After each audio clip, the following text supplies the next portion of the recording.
Holy crap, guys. I can't believe it. The Crystal Castle has returned 40 years later. Hey guys, Jay! Welcome back to the channel. Holy crap, everybody. This truly is the year of Master Universe, and this year, of course, the Princess of Power turns 40. And Mattel is wasting no time to celebrate this fact, as they themselves are celebrating Mattel's 80th anniversary. And this, coinciding with the 40th anniversary of She-Ra, has been epic. We've already seen the new version of She-Ra, Princess of Power, new Ethereum edition, and she's already sold out at Entertainment Earth. However, she was made available for Walmart Collecticon, but the fans oftentimes do things better, and I gotta tell you, I was shocked to find out that Ameroni, the Lovely Evil Horde, who I've already featured multiple times on this channel, has created something absolutely epic in time for the Princess of Power's 40th anniversary. Holy crap, everybody! The Crystal Castle has returned for 2025, literally 40 years since its original inception by Mattel. This is crazy, everybody. I want to take a deep dive and see exactly what the Lovely Evil Horde was able to put together for us, as this Filmation style Crystal Castle is literally blowing my mind. Let's have a look. Just wanted to give you a huge reminder that Toylanta is happening on March 28th through the 30th. This is going to be an awesome convention, and I got to tell you, I'm excited for everybody who's showing up. I'm going to be there along with my good friend Danny Green Collects, as well as Thundercats Classics and Carlos of the Badass Reviews. More on that later in the episode. So this is the Princess of Power Crystal Castle playset in box, and I gotta tell you, this thing is amazing. I love the illustrations on the front, really reminiscent of the packaging style at the time. Zooming in, we can see Bo on his horse. Now, this is not Arrow.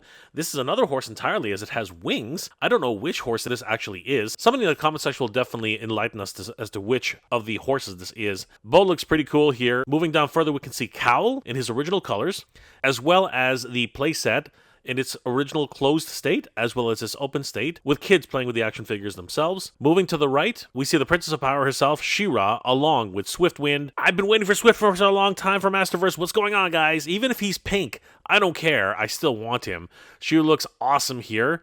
And look at the wingspan of Swiftwind. Honestly, I'm also thinking very much of Mondo and their Swiftwind when he actually gets released. That's going to be insane. And then, of course, there is the Crystal Castle itself. Oh my goodness, this is crazy.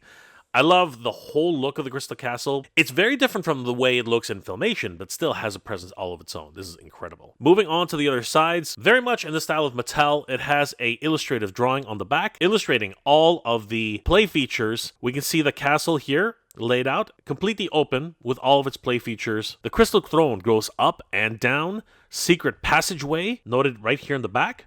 The accessories rack, highlighted right there. If we move down further, we can see table with map of Etheria, the treasure chest with disappearing jewels, a vanity with a mirror, fireplace, plush rug, crystal bed with canopy. This is like a dream come true, the Crystal Castle. Unlike the creepiness of the Master Universe Castle Grayskull, this is like a paradise. Zooming up further, we can see that there is the chandelier right at the top. Of course, we can see Bo being played by one of the children here in the corner, and there's even a full set of figures being advertised on the back. 4 big rooms for fun and fantasy. This is so much fun. Here at the top, we do see some of those additional accessories being advertised here, and there is the indication that the crystal windows open and close, the double crystal doors for a grand entrance. There's the actual accessories pack itself, the crystal throne which raises up and down, and the passage for the secret entrance. Here we see the additional accessories themselves, the luxurious crystal bed with canopy, the treasure chest with the disappearing jewels, and the map of Etheria. I love all the Princess of Power branding, very, very strong in its overall design. The Crystal Castle itself, just gorgeous in the clouds on top of the mountainside. If you want to have a closer look at these photos for yourself, you can take a look at them at thetoysthattime.com, Ohio's #1 vintage toy store. They have this listed for a whopping $1,199.95, $1,200 for the Princess of Power Crystal Castle in mint condition. It looks like it's still available in stock, so guys, if you're looking for a vintage Princess of Power Crystal Castle, it can be yours for $1,200. Actual photos of the playset can be found on Reddit under the Crystal Castle playset She-Ra Princess of Power Mattel 1984, and looking at it now, it really is reminiscent of what Mattel was doing at the time. You can literally see the same clasps that they were using for Castle Grayskull, but I love the color scheme here. pink with gold highlights, bluish doors and windows. We can see that the Crystal Castle itself is among the clouds on top of a mountainside. And I love the fact that when it opens up, the other side of the mountain is clearly visible. On the other side, we can see what's left of the castle in this particular edition. There's some railings here. The actual throne is missing, but the elevator is still functional. We can see the treasure chest, but unfortunately the top of the treasure chest seems to be missing, but the jewels themselves are apparently there. The vanity is right here. She-Ra and her friends are, of course, gathered around the playset itself. There's the chandelier, which was a big feature of the playset. And further down, we can see the accessories rack. And there is Swiftwind and She-Ra at the bottom. Literally 40 years since the Princess of Power Crystal Castle has been on store shelves. And many were wondering if this would ever become a brand new playset in and of itself. And today, guys, thanks to our friends over at the Lovely Evil Horde, apparently this dream of a Crystal Castle, Filmation style at that, has come true. About a week or so ago, they posted this incredible image which got everybody excited, myself included, and I had to take a closer look at this, as this is truly a spectacular realization of the Filmation version of the Crystal Castle. Holy crap, guys, there it is. The Crystal Castle in its glory. Now, of course, many people remember the Crystal Castle from Filmation back in 1985, as it was front and center in the introduction to She-Ra. As a matter of fact, every time She-Ra transformed, the Crystal Castle itself would be inlaid into the background, very similar to the way He-Man transformed with Castle Grayskull in the background. It was interesting at the time to see She-Ra transforming first with Castle Grayskull for the honor of Grayskull, and then immediately after fading into the background, the revelation of the Crystal Castle having some sort of entwined destiny for She-Ra would appear, signifying its importance in the role of the Princess of Power herself. In the past, many a fan has tried to emulate and create their own version of the Crystal Castle Princess of Power Filmation style playset. As a matter of fact, Cosmic Enforcer really did take quite the stab at it back in October of 2013. This was a pretty decent attempt, in my opinion. We can see a winding staircase going all the way up to the top. We can see Light Hope right on the second landing. The Crystal Castle entrance, a gigantic gemstone right in the front. An additional portals to leading somewhere, possibly to another dimension. A throne to be placed somewhere inside the castle itself. And an additional portal which leads to Eternia right at the very top of the castle, where She-Ra has also placed her sword to shield and sword itself right at the very top. Incredible. I imagine this was actually created for the Master Universe Classics Edition, as it was created back in October of 2013, the height of the Master Universe Classics popularity, and this would have been a great addition to the set if it had been realized during that time. But fast forwarding to 2025, almost 12 years later, and the Lovely Evil Horde has created something which I think a lot of us are going to be absolutely enamored with.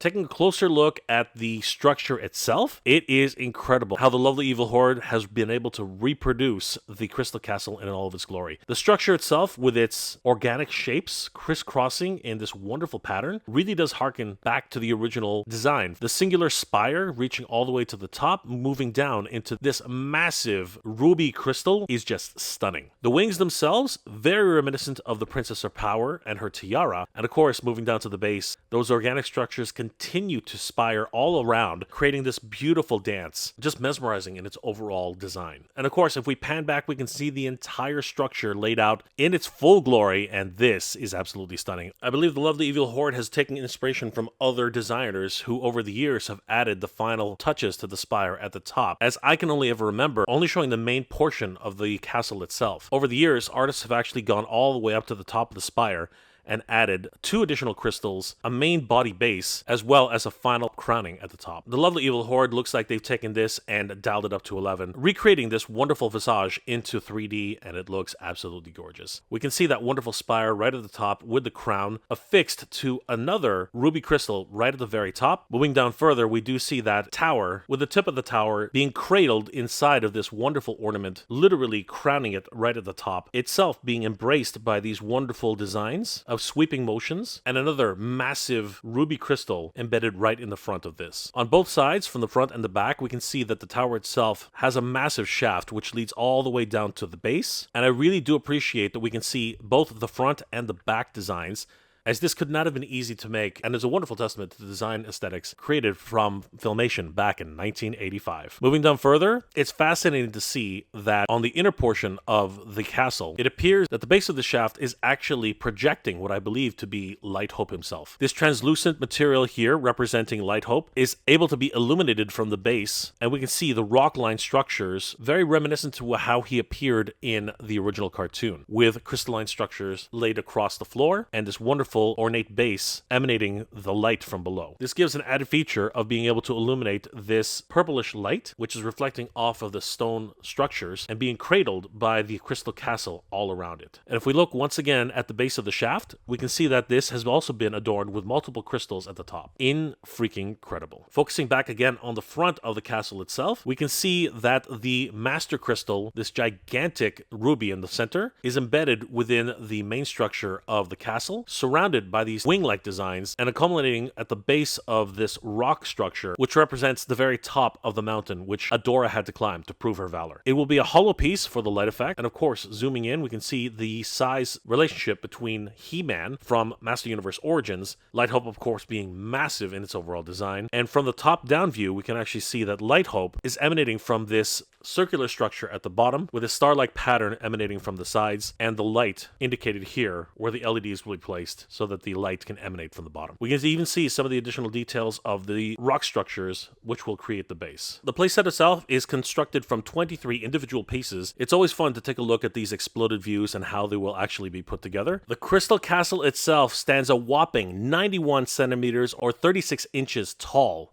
which is absolutely staggering. As we can see here in this illustration, it absolutely dwarfs the Master Universe Classics Castle Grayskull, towering over that playset, and is just an absolute miracle in overall design for the Crystal Castle. We even see a comparison between the Classics He-Man and the cartoon She-Ra for the Master Universe Origins cartoon collection. I have to say, the Lovely Evil Horde truly has outdone themselves in this regard, and I can't wait to see someone print this for their very own. If you are looking to 3D print the Crystal Castle for your very own, the files are available to purchase on the Lovely Evil Horde's cults3d.com page. It is fully available to download for the whopping price of only $11 USD. That's an absolute steal for this type of design. I can't believe that this is being offered right now on cults3d.com. Please support Ameroni on his Cults3D page. As you guys know, I've featured his work on my channel before, and this is just another testament to the amazing design work for Ameroni, the Lovely Evil Horde. I just wanted to give you a huge reminder that Toylanta is happening on March 28th through the 30th. This is going to be an awesome convention, and I got to tell you, I'm excited for everybody who's showing up. As a matter of fact, I have a ton of great guests, including Paige Turco, who played the second April O'Neil in the Teenage Mutant Ninja Turtles movie franchise. She's going to be there along with her fellow co-star, Ernie Reyes Jr., who played Kino in the movie, as long as being one of the actual Teenage Mutant Ninja Turtles fight choreographers playing Donatello in the first film. He, of course, was also a surf ninja, and who can forget sidekicks? He's going to be awesome. If you're into Power Rangers, they also are featuring Steve Cardenas, the Red Ranger and the Blue Ranger in Mighty Morphin Power Rangers. And, of course, the man, the myth, the legend, Sergeant Slaughter is also going to be there. There are also going to be a ton of toy tubers there, including the great Shartimus Prime. He'll be there all weekend. And specifically for the PowerCon portion of the Toylanta event, Power Up Toylanta, you can meet director Daniel Benedict, who I've been talking about a lot lately. He directed The Fall of Grayskull, one of the best, if not the best, Master Universe fan film, and they will be having a screening of this film during Toylanta, a special director's cut. Daniel will also be there promoting the second film that he's trying to get off the ground, The Fall of Grayskull 2. He's having a relaunch, as the first one did not actually meet its funding goal, but we're going to get there this time, guys. Definitely have to check out this first film and the trailer for the second film. It is absolutely epic. You can meet Daniel Benedict at Power Up Toylanta and ask him about how the film is going and what he plans, as I truly believe this is the film to bank on in 2025. Writer Joshua Skye, who's pretty much creating the lore for Master Universe, is going to be there as a special guest. As a matter of fact, I did an entire live stream the other day with Joshua talking about his involvement with Master Universe, how that all came about, and of course, talking about his involvement with Heavy Metal series that is just about to ship out to backers. Definitely meet Joshua Skye and ask him all about the Master Universe lore and what he plans for the future. And speaking of about more toy tubers? That's right, Robo Don't Know is going to be there with all of his amazing inside baseball toy knowledge. You can meet Robo in person at Power Up Toylanta. The great Pixel Dan, the OG toy collector, definitely visit Dan's booth and pick up a copy of his book, The Toys of He-Man and the Master Universe. You know you have to pick that one up. And somebody definitely made a mistake. They invited me as a guest. I will be there all weekend with my good friend Danny Green of Danny Green Collects. We are indeed going to have Flipor at the convention, maybe even a few exclusives, including some concrates, which will only be available at the event. And I'll be showing off some comic books that I've worked on, as well as premiering a brand new project that Danny and I are working on. You have to check us out at the event. We will be there with our good friends Carlos and JP of Thundercats Classics and the Badass Reviews. They are going to be kicking off their convention tour with Toylanta, showcasing From the Realm, a new line of action figures which they're planning on launching. You guys can check out the brand new figures live and in person and talk to the creators themselves, JP and Carlos. This is going to be absolutely amazing. Tickets are going fast, everybody. You can head over to toylanta.net/tickets and pick up your badges for the event. The VIP badges are almost sold out, and they feature the brand new exclusive ATL 25 action figure from the Four Horsemen. This exclusive edition of this figure will only be available at Toylanta with limited quantities during the event, and the only way to secure this figure 100% is to pick up the VIP ticket badges, which are already available online, but these are running out fast. So definitely pick these up, as you don't want to miss out on the ATL 25 exclusive figure, only available at Toylanta. Be sure to pick up your tickets before they run out, and we'll see you there. Now let's get back to this episode. Definitely head over to the Lovely Evil Horde on their Instagram page, give them a like and a follow, and tell them that Jay sent you. They have amazing work for action figure playsets, very much celebrating the history and the artwork of Masters of the Universe. And of course, you can help support their work by purchasing some of their designs, which are available right now on Ameroni's Cults 3D page. The Crystal Castle has made a return to action figure form, courtesy of the Lovely Evil Horde, and I can't wait for someone brave enough to put this together and create a Crystal Castle for their very own, as I would love to see this put into a collection of Master Universe Princess of Power action figures in 2025. I've never kept this a secret. I am absolutely in love with Filmation and their overall design aesthetic, and this is something I never thought would ever happen. The Crystal Castle is in its Filmation edition, finally realized in action figure form, thanks to Ameroni, the Lovely Evil Horde. What an incredible achievement. Congratulations, my friend. This thing is absolutely stupendous. I am absolutely in love with this, and I really do wish that I actually had the means to actually have one of these in my own collection. It's only $11 USD, $15 Canadian, but man, what an incredible addition to anybody's Master Universe Princess of Power collection this would be. I hope somebody out there is definitely going to put this together. Mr. Home Arcade, I'm shouting at you, wink. This would be absolutely insane to see realized in its full glory. Let me know in the comment section below, guys, what are your thoughts about the Crystal Castle being realized in its original Filmation edition by Ameroni, the Lovely Evil Horde. Are you guys at all interested in maybe even just downloading and supporting the work of Ameroni, the Lovely Evil Horde, for $11 and getting this incredible playset for your very own, which you can print off at any time in the near future? Or is this not the Crystal Castle that you were interested in, and you were hoping the original playset from 1985 might be reissued by Mattel, much the same way that the Castle Grayskull, Snake Mountain, as well as the Fright Zone being recently given the Origins treatment, might be seeing the light of day for the Crystal Castle? Let me know those comments in the comment section below, everybody. Congratulations once again to the Lovely Evil Horde celebrating the 40th anniversary of Princess of Power. I'm telling you guys, the fans, in many cases, are doing it better. As a matter of fact, every G.I. Joe fan who collects classified scale Joes literally wet their pants when they saw that a USS flag had actually been realized in classified scale, thanks to Rowdy Toys, and I did an entire video on that. You guys can check that video out right here, and I will see you guys there. Hope you're all doing well, staying safe. And as always, everybody, thank you very much for watching. For the honor of Grayskull, everybody, good journey. Geek proud.